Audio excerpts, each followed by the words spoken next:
నమస్తే. మాసం మారింది అంటే ప్రతి ఒక్కరూ ఎదురు చూసేది రాశి ఫలితాల కోసమే. రాశి ఫలితాలు వివరించడానికి ఆగస్టు మాసానికి సంబంధించి నాతో పాటు ఉన్నారు డాక్టర్ ఆర్‌బి సుధ గారు, ప్రముఖ ఆస్ట్రాలజిస్ట్, లైఫ్ కోచ్.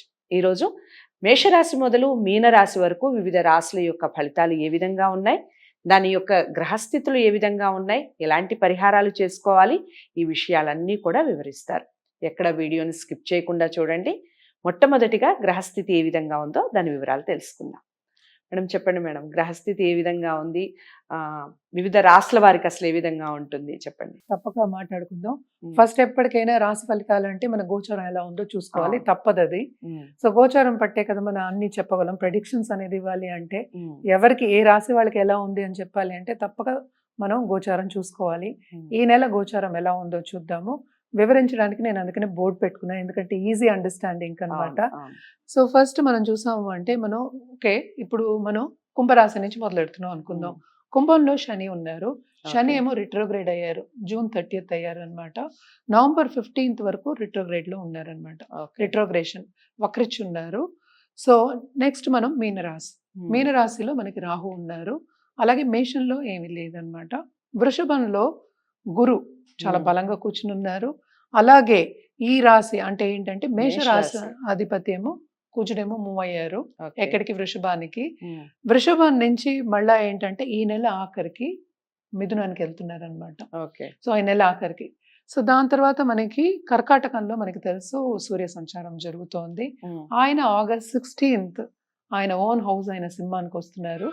సో సింహంలో ఎవరున్నారు ఇక్కడ? బుధుడు, శుక్రుడు అన్నమాట. బుధుడేమో ఏంటంటే ఫస్ట్ వీక్ ఆఫ్ ఆగస్ట్ లో మళ్ళీ రిట్రోగ్రేషన్ చూసావు కదా, ఇక్కడ ఆర్ అని వేస్తున్నాను. రిట్రోగ్రేషన్ అంటే వక్రిస్తున్నారు. సో దాని తర్వాత మనకి శుక్రుడేమో కన్యకి ఆగస్ట్ 25th మారుతున్నారు అనమాట. సో కన్యలో ఎవరున్నారు? కేతు. సో అన్ని గ్రహాలు వచ్చేసాయి. సో ఆరుద్ర నక్షత్రంలో ఎందుకు ఇక్కడ మూన్ వేశాను అంటే ఆగస్ట్ 1st ఏమో ఆరుద్ర నక్షత్రం వస్తుంది అనమాట. అందుకని ఇక్కడ మూన్ వేశాను. సో 9 గ్రహాలు మనకి ఇక్కడికి వచ్చేస్తాయి అనమాట. సో ఈ దీన్ని బట్టి మనం ఇప్పుడు రాశి ఫలితాలు అనేవి మాట్లాడుకోవాలి. వివిధ రాశులకి ఎలా ఉంటుంది అనేది మాట్లాడుకోవాలి. ఇక మొట్టమొదటిగా మేషరాశి వారికి ఏ విధంగా ఉండబోతోంది? శ్రావణ మాసం అనుకోవచ్చు, లేదా ఈ ఆగస్టు మాసం అనుకోవచ్చు, ఏదైనా కానివ్వండి. ఎలా ఉండబోతోంది మేషరాశి? మేషరాశి వాళ్ళకి చాలా బాగుంటుందని చెప్పాలి. ఎందుకంటే ఆ రాశికి అధిపతి ఏమో మనకి 2వ ఇంట్లో పడ్డారు. జనరల్గా మనం మాట్లాడుకోవాలి అంటే మనకి నీచ గ్రహాలు 3, 6, 11లో ఉంటే బాగుంటాయి. మన శుభగ్రహాలు కొన్ని, అదే జూపిటర్ ఏంటంటే 2, 5 ఇలాంటి ప్లేసెస్లో ఉంటే చాలా యోగిస్తారు అని చెప్తూ ఉంటాం అనమాట. సో ఈ రాశి వాళ్ళకి ఎస్పెషల్లీ మేషరాశి వాళ్ళకి కెరియర్లో చాలా బాగుంటుంది. అంటే అభివృద్ధి అనేది చాలా ఉంటుంది. ఎందుకని ఉంటుంది అంటే అక్కడ డబ్బు రావాలి, సంపద రావాలి, ఇంకా తప్పదు. ఎందుకంటే ఆ రాశికి అధిపతి 2వ ఇంటికి వెళ్ళిపోయారు, జూపిటర్తో పాటు ఉన్నారు. సో ఖరీదైన వస్తువు కొనుక్కునే ఛాన్సెస్ ఎక్కువ కనిపిస్తున్నాయి. అలాగే ఏంటంటే ఇన్వెస్ట్మెంట్ రంగంలో ఉన్న వాళ్ళకి కూడా చాలా బాగుంటుంది. బిజినెస్ పీపుల్కి అలా ఏంటంటే కాంపిటీటర్ కన్నా వీళ్ళు బాగా పైకి వస్తారు. అండ్ ఆల్సో డబ్బు కూడా, రాబడి కూడా ఎక్కువ వస్తుంది అని చెప్పాలన్నమాట. క్రయ విక్రయాల్లో కూడా వీళ్ళకి లాభమే ఉంటుంది. అదొకటి కాకుండా మనం చూడవలసింది ఏంటంటే ఇప్పుడు సన్ అంటే ఏంటంటే 5వ ఇంటి అధిపత్యము 4వ ఇంట్లోనే, అంటే కంఫర్టబుల్గా ఉన్నారు first half. Second half of this month ఏంటంటే మనకి కిందకి దిగుతున్నారు అనమాట. అంటే ఆగస్ట్ 15th తర్వాత అనుకుందాము. కిందకి దిగినప్పుడు ఇంకా బాగుంటుంది. వాళ్ళ పిల్లలకి కూడా చాలా బాగుంటుందని చెప్పుకోవాలన్నమాట. ఎందుకంటే 7th లార్డ్ కూడా ఇక్కడే ఉన్నారు. సో చాలా బాగుంటుంది. అంటే దాంపత్య జీవితం బాగుంటుంది, హ్యాపీనెస్ అనేది పెరుగుతుంది. అంటే అడ్జస్ట్మెంట్ ఇష్యూస్ చాలా తగ్గుతాయి, అనుకూల పరిస్థితి అనేది పెరుగుతుంది అని చెప్పుకోవాలన్నమాట. కానీ ఇక్కడ మళ్ళీ ఏంటి, ఎక్కడ ప్రాబ్లం ఇస్తారు అంటే ఇక్కడ మనకి 3rd లార్డ్ మెర్కురీ ఏమో మనకి 5th హౌస్లో ఉన్నారు. అంటే ఏంటి, మనకి ఖర్చు అనేది అధికం ఉంటుంది. దేంట్లో ఉంటుంది? ఎస్పెషలీ హెల్త్ విషయంలో, మెడికల్ విషయంలో, పిల్లల విషయంలో తప్పక ఖర్చు పెట్టవలసి వస్తుంది.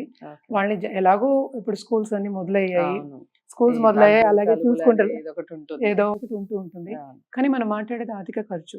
ఎందుకంటే 2nd హౌస్లో జూపిటర్ కూడా ఉన్నారు, ఆయన 12వ లార్డ్, 12th హౌస్ లార్డ్ అయ్యాడు. సో అక్కడ ఏంటంటే అధిక మించి ఖర్చు పెట్టాలి అంటే హెల్త్ కొంచెం సెన్సిటివ్ అయ్యే ఛాన్సెస్ ఉన్నాయి. సో హెల్త్ చూసుకోవాలి. అలాగే పెద్దల విషయంలో, ఇంట్లో ఎల్డర్స్ ఉంటారు కదా, వాళ్ళ విషయంలో కూడా హెల్త్ విషయంలో జాగ్రత్తగా ఉండాలి.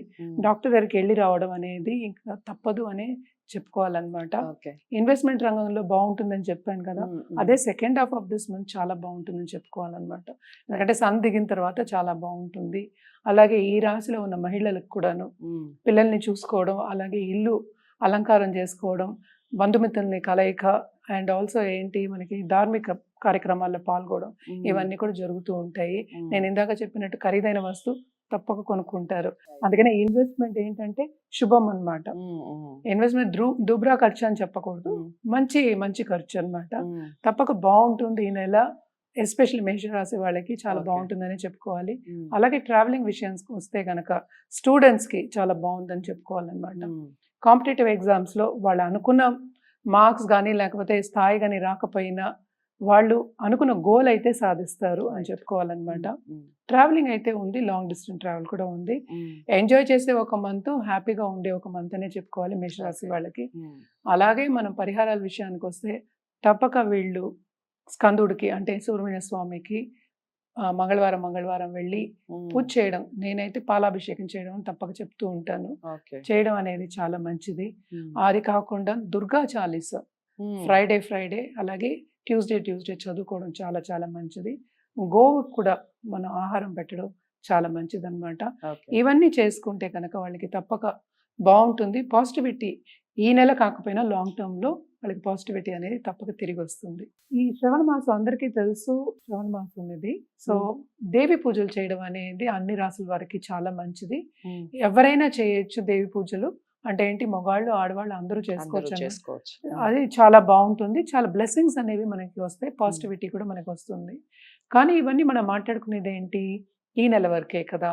సో ఎవరికైనా జాతకం పరిశీలించుకోవాలి అంటే తప్పక జాతకం పరిశీలించుకున్న తర్వాత సొల్యూషన్ ఇవ్వడం అనేది ఈజీ ఉంటుంది. ఈ పరిహారాలు అవన్నీ జనరలే కదా. సో జనరల్ పరిహారాలు మనం చెప్పుకున్నాం. సో స్పెసిఫిక్గా కావాలి, అది చేస్తే మనకి మన గోల్ రీచ్ అవుతాం అన్నప్పుడు తప్పక జాతకం అనేది పరిశీలించుకోవాలి. జాతకం పరిశీలించుకోవాలి అంటే కింద స్క్రోల్ అయ్యే ఈమెయిల్ ఐడికి కానీ నంబర్ కానీ సంప్రదిస్తే అన్ని వివరాలు చెప్పడం అనేది జరుగుతుంది. అదే జాతకం మాత్రం పరిశీలించుకోవాలి, ఎందుకంటే ఇది ఇండివిజువల్ జాతకం కదా, స్పెసిఫిక్ గా ఉంటుంది అనమాట. మనం మాట్లాడుకున్న అన్ని రాసులు కూడా ఫలితాలు కూడాను జనరల్ యాక్చువల్ గా.